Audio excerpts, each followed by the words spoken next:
Hello, beautiful ones. This is Christina. How's everybody doing? Well, welcome to Intuitive Chat tonight. I do have a specific topic that I'm going to talk about. And on cue, there's Cat Sunshine doing what she does in the background. So I have an invited guest. I actually put it out to a couple other people to see if they're going to come on. They said they may, but sometimes people are not as comfortable as they may feel to talk about this. And what this is about is if you have had a near-death experience, also known as an NDE. And I'm really just opened it up to people to come on if they want to share. So we're in a Google Hangout. If you want to join, let me know. I am waiting for somebody. Let me just see. I've sent her the Google Hangout link. Hopefully she received. I sent her the wrong one, and then I had to resend it. So I hope she's seen it, but we'll just wait and see if she comes straight into the Hangout. But if anybody would like to share about a near-death experience that they've had, if they remember it, generally people do. I have one that I want to share. I don't know if I should do mine yet or wait to see if Gina comes into the Hangout. Mine was a long time ago. I sort of forgot all about it, and for a long time I never really thought that, I don't know if it was a long time, but for a while I never really thought that it was a near-death experience. Maybe is a bit more metaphysical in the sense because I wasn't ill or I wasn't in an accident, but possibly the reason that I may have had it was emotionally based. And I do want to tell the story, even though it's like 20 years ago now. It was when Princess Diana died, actually. So let me just go and check. I gotta go. Remember to go back to the chat and see if there's anybody there. And I'm hoping that my moderator. I think I might be in the wrong one. Let me go double check because I think I'm in the wrong chat. Let's go see. Oh yeah, I think I'm in the wrong chat. Yep. I'm in the one. I have an event set for Sunday for Dazzle Creators, and I'm over there. I don't know, maybe I'm in a different time zone. Let me go see. Okay, so now we're going to go back to the other one and see if there's anybody there.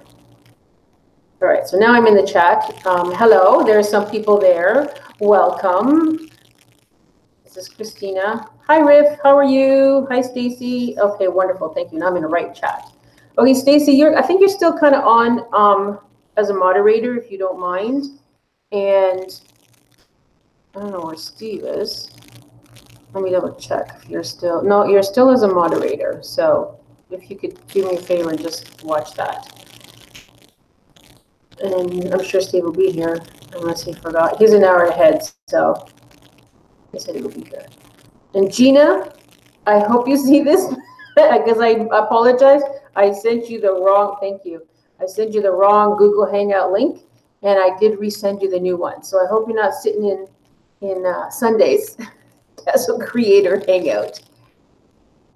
Actually, I want to share something with you, totally off topic, because I've been connecting with some people that come and join in a Hangout and just sending them the link via Twitter.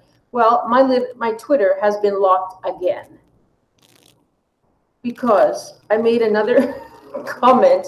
Not a comment, a reply, which I think is very enlightening to Kanye West, and they locked me out again. Now my followers have disappeared. I can't tweet, I can't DM. I had to go through this procedure to get back in. So possibly they are censoring him, because I hardly ever do that. I've never had this issue in 10 years that I've been on Twitter. So I cannot DM anybody the link if they want to come into the Google Hangout tonight and share a near-death experience. So we'll just watch. Do me a favor, Stacy Riff or Steve, whoever's there. If you see Gina come in asking, and I haven't looked, that I have sent her the link to come in because she has an interesting near-death experience to share with us. So I hope that she makes it in. So I'm gonna maybe I'll share mine until she comes. So this is what happened to me. And the reason I remembered it because Gina was sharing a bit on her channel a week or two ago, and I stopped in and she was showing a painting, and she's an amazing artist. And so she was showing this painting. I thought, that kind of looks like, it just reminds me and feels like it would be angelic, you know, like a picture of an angel in some way. More abstract, but it was very beautiful. And so then I caught that she was sharing a bit of a story of her experience, of a near-death experience. And so I thought, wow, I was kind of really thinking about that lately because I was coming across a lot of different people that were talking about it. And then it reminded me of an experience that I had. And then we ended up having like 2 or 3 people in the group who started telling about their near-death experience. So of course that was totally perfect. The timing that I, came into her live stream and the other people that came in and were sharing stories. All right, I'm going to close one window. So I don't have that open. Just double check. Okay. Your hermit island? Your hermit island in Australia? Do you actually really live on a hermit island? Well, thank you. I'll be right over. I'll teleport there. Okay, so let me go into the train of this story. So I was living in England. I had been living in England for a couple of years, and I ended up going to a private healing school. I've kind of talked about this a little bit before in another intuitive chat a while back. And a lot of things changed for me at that time. My whole spiritual journey changed, and I had all kinds of different encounters and experiences and people that I met, and it was great. It was a wonderful time in my life. There were some challenges, but hey, that's part of it.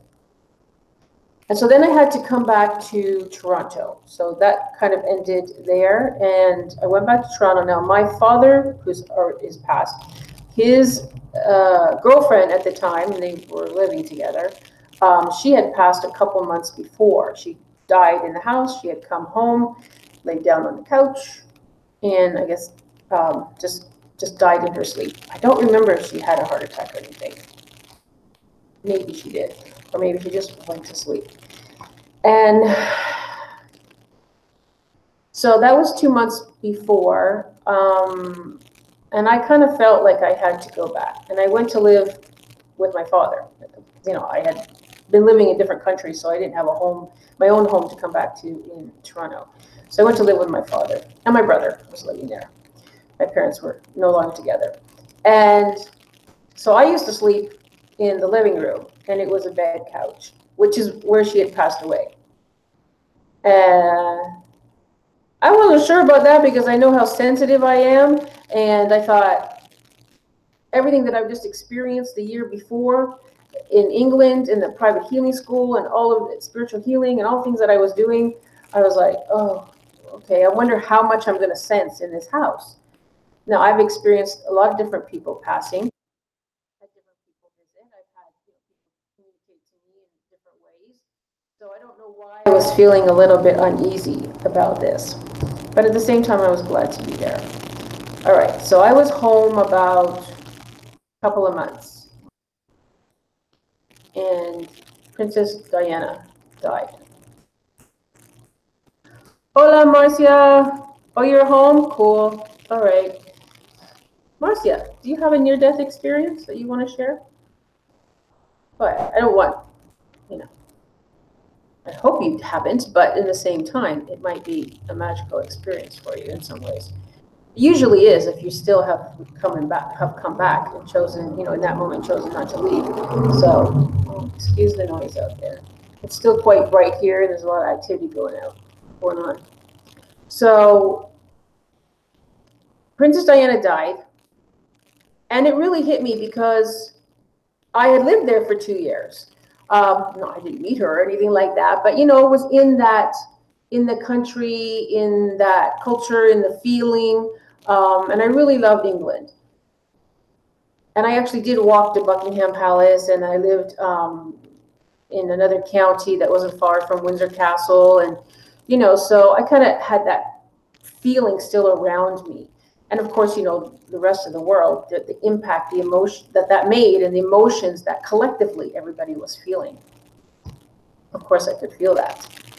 So the day of the funeral, now for us, the funeral was going to be, I think it was going to be start around 4:30 in the morning for us.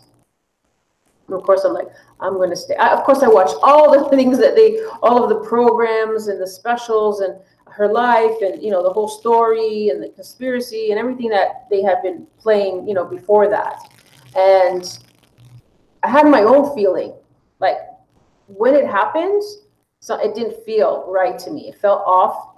I felt that there was something there. I felt that it was intended. That was just my intuitive sense. And I always loved her. I watched her, growing up. Well, we were probably about not many years difference in age, but I loved her, as a lot of people did. I thought she was a great light on this planet. So it was very devastating in a lot of ways. Back then, I have a different understanding of a lot of things now, because this is already 20-something years ago, right? So back then, it really felt heavy on my heart. It really, really felt heavy on my heart. So I stayed awake and I watched the funeral. I stayed up to watch the whole funeral, which was, I don't know, about 2.5, 3 hours long. And then the sun was coming up. So I basically stayed awake. How many hours was I awake? Probably 24, 26 hours. And I don't see Steve yet. I'm going to send him a message. He's going to say, he probably fell asleep. So, yeah, about 26 hours I was up. And, I mean, the funeral was beautiful. Hello, everybody. Please excuse me, because on Google Hangouts, you kind of have to go back and forth I only have one computer, so I got to go back to the chat and from there. I don't want to interrupt too much of the story that I'm sharing. So please forgive me, but please talk amongst each other and check everybody out also. So it was about 7:30 in the morning, 7:30 it finished. And then I know my father was going to be getting up, and I thought I better tell him I am just going to bed and that I stayed awake all day, all night and watched the funeral. Nobody else did, just me. So I let him know. I said, I'm just going to bed now. Okay. I don't remember if he went to work or he left the house. I don't know if anybody was still in the house at that point. Probably they went to work. So I feel like I was alone. Now I need to preface something because you'll see how it relates. There was about a month before where I had read the book of, what is it called? The Tibetan Book of the Dead. Some of you here may know it, some of you may not. And I read that book. Oh, you're sick? I'm so sorry, Marcia. Love and blessings and healing energies. Come over, I'll do some work with you. So I read that book. And there's a part in the book where it talks about the Bardo state, which is when the soul leaves the body and before it moves into the next level. There's this space in between. It's like a contemplation space, even a place of maybe almost rest, if you want to call it, according to the Book of Tibetan Dead, the Book of the Dead. And I don't recall all of this, again, it was many years ago. So it actually, I have to say that it gave me a sense when I read this about the Bardo state and the transition, it gave me a sense of peace where I really kind of didn't fear